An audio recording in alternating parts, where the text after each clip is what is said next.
All right, I hope you're doing really well.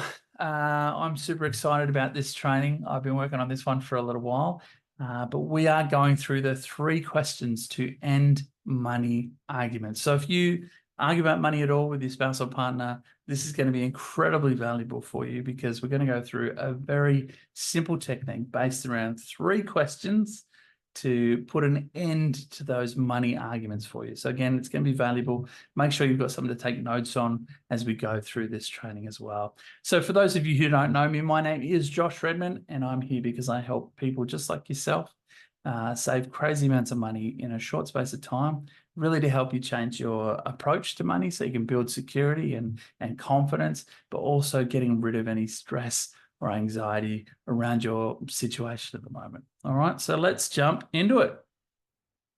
Why is this important? Well, if you can't communicate about money effectively, you'll continue to undermine each other. You'll continue to live in tension, avoidance, and stress. You'll be backed into a corner, continuing the way things are right now, leading to you feeling like you're not on the same page financially and ultimately missing out on the incredible opportunity of saving crazy amounts of money fast.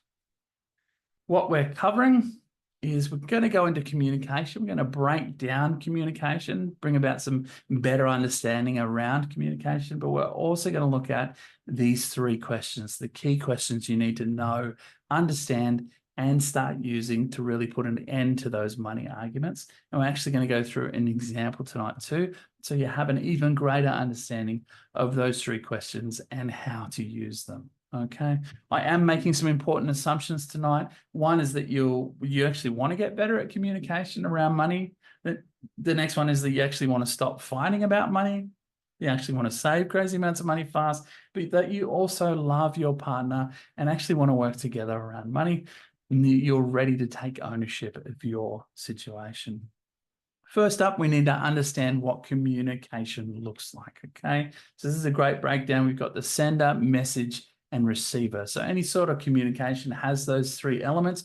We have the sender, the speaker, we have the message itself, and the person listening. Now, the thing that I really want to focus in on, though, is this encoding versus decoding, okay? Because this is where the breakdown happens. This is where the fight begins, or the birthplace of the fight, is in the encoding and decoding. It's not necessarily the message itself, all right? But especially around money, this is where the fights happen. And it's also the reason that you can have 2 different people hear exactly the same message and pull completely different meanings from that message. Okay, so the encoding and decoding. So what that is talking about or referring to is that when you go to say something to your partner or spouse, you have your own unique way of putting together that message, of encoding that message before you deliver it. Okay, but what we also need to understand is that your partner or spouse or the receiver of that message has their own unique way of unpacking and decoding that same message. That is why you can be in the middle of a conversation and say one thing, and then they hear something completely different. They unpack it in a certain way. So we need to be aware that there is a difference in the way a message is encoded by you and also decoded by your partner, or vice versa too. They have their own unique way that they put together a message. You have your own unique way of unpacking that same message. All right. So do you argue or avoid? Now, in the work that I do, I've seen a bunch of different scenarios. Some couples that just flat out argue about money at the drop of a hat, like straight away. Others where they avoid the conversation until it kind of blows up in an argument as well. I've also had some couples who are quite passive aggressive around money as well. And all of these scenarios are less than ideal. Avoiding is ultimately just as bad as arguing, and in some cases, I would say even worse. It creates space, or the potential space for resentment to grow and have a larger impact on the relationship itself. But why do we avoid talking about money? Well, why do we avoid anything? Well, the answer is pain. We associate on some level it's going to be painful or lead to something painful, so we avoid it. We would be trying to avoid the pain of an argument, maybe, because we presume our partner is going to react poorly to what we have to say. or we're avoiding the pain of our current situation. We just don't want to talk about it because it's too painful to talk about our current situation. But whatever it is, we need to learn how to communicate effectively around money, as this is going to underpin your success when it comes to money. So let's unpack how to do that now. So we've gone through communication, broken it down to a certain extent right now. We're going to get into some of these questions, these key questions. So effective communication is based around 3 types of questions and understanding what they are and how to use them. Expansive questions are designed to evoke a big picture question. So this is the first type of question. It's expansive, okay? We want a big picture response, an emotional response with like a bunch of different but related elements. And there is no better place to start. It's kind of like the introduction of a topic. You know, sometimes you actually don't need to introduce a topic. You might be already talking about something. So sometimes you don't need an expansive question, but this is kind of where you need to start. So if you're looking to introduce a topic, this is a great way to do it with an expansive question, okay? Open questions are the next type, and they're all about kind of collecting further information. So the what questions, but also like the why questions. So the expansive is introduce the topic. The next level is open questions. Oh, so what do you mean by this? Or, you know, why is that important to you? Basically, we're just seeking more information. We want to get another level or 2 deeper in the conversation. So that's open questions as well. And the last one is closed questions. Now, a closed question is simply used to get confirmation that we've actually captured the information correctly. So we've gone through the expansive, the open questions, and now we're just kind of looking to make sure that, hey, we've heard, and this is what we've heard. Is that correct? We're basically seeking like this yes or no answer on this level. You know, the point at which we're basically taking, like I said before, we're taking all of the information we've collected up until this point and basically saying, like, is that correct? You know, like, is that right? We're looking for that yes. Now, these 3 questions combined and used correctly give us really what is going to end the arguments. It gives us a feedback loop, as you can see on the top of the diagram now, okay? A way for us as the receiver of the message to confirm back to the sender of that message that we have collected the right information. So that's right. As the receiver of a message, okay, you use this technique to make sure that you've collected the right information from the sender. So those 3 questions used in that order will remove any sort of miscommunication.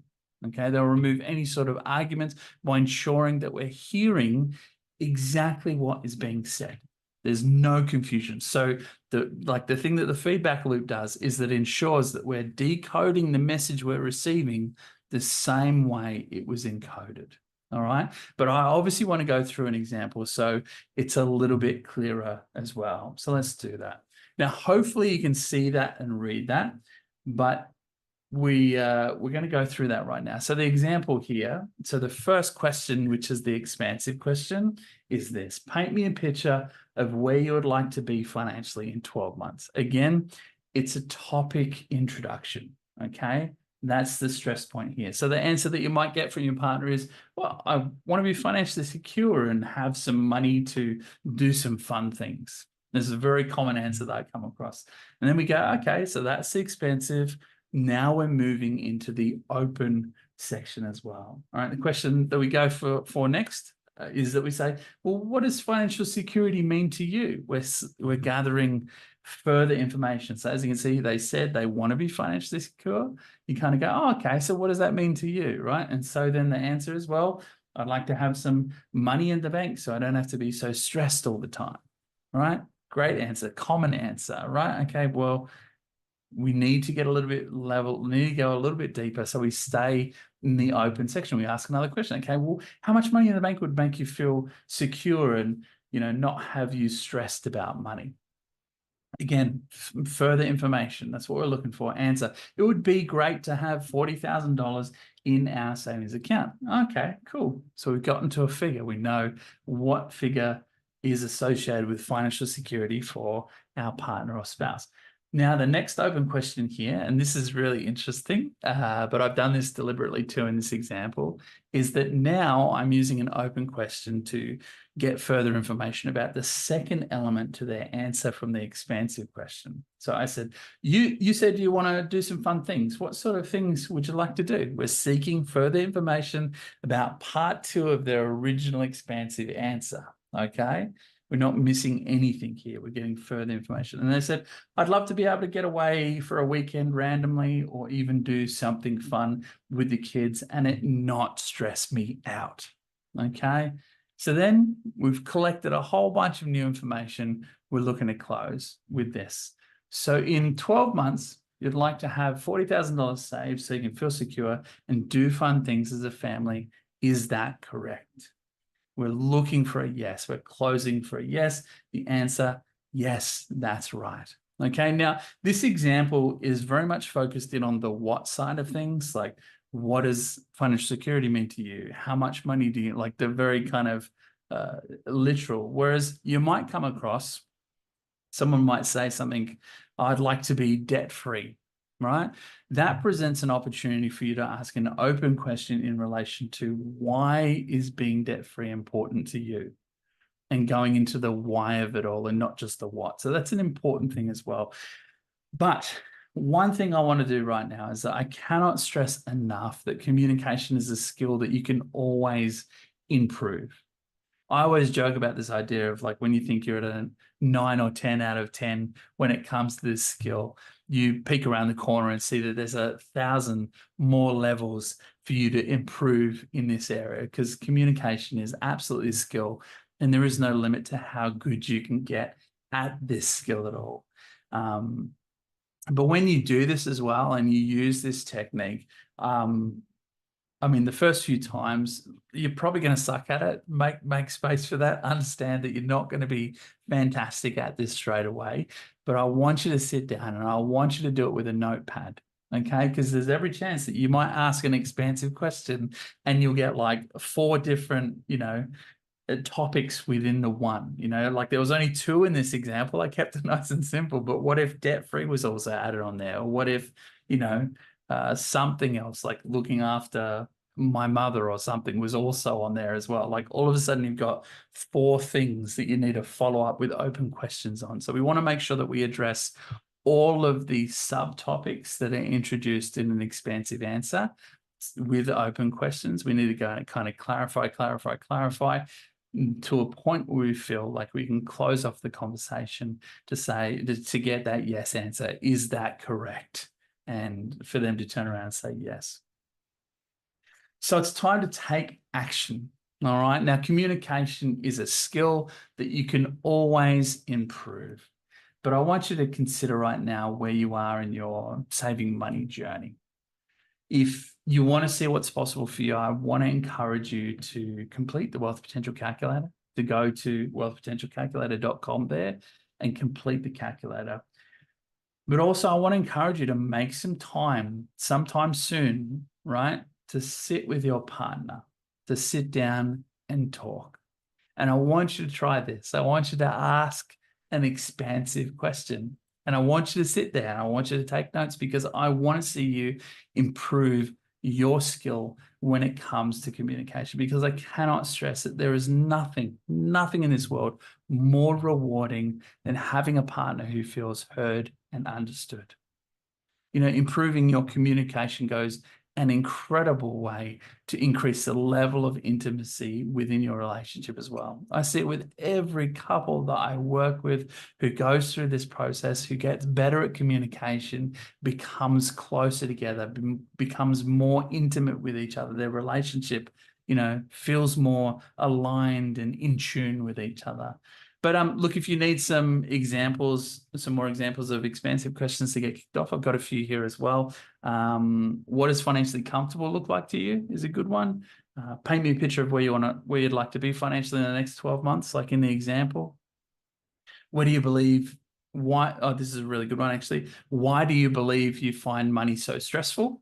It's a good one. Another one, paint me a picture of what you would love our financial future to look like. Get a little bit more big picture. Another one is, what does financial security mean to you? And the last one I've got listed here is, paint me a picture of some of the things you'd like to achieve in the next 5 years. So as you can see, a lot of it's kind of very relative, the idea of being financially comfortable or being financially secure, right? These are very, I guess, what's the word I'm looking for here? A relative term. So to you, it means something very different than what it would mean to me. So taking the time to clarify those things is really going to help you. So you can understand that, financial security means this to my partner. Okay. But anyway, I mean, that's kind of it in a nutshell. Again, if you want to see what's possible for you, jump onto the Wealth Potential Calculator. The website's there on the screen. Get there, do that, and I'll get you your answers back to you. But again, I hope you got some value out of this. And yeah, remember, expansive, open, closed, give it a go and improve that skill of communication, because there's nothing in life more rewarding than having a partner who feels heard and understood. All right, guys, I will talk to you soon.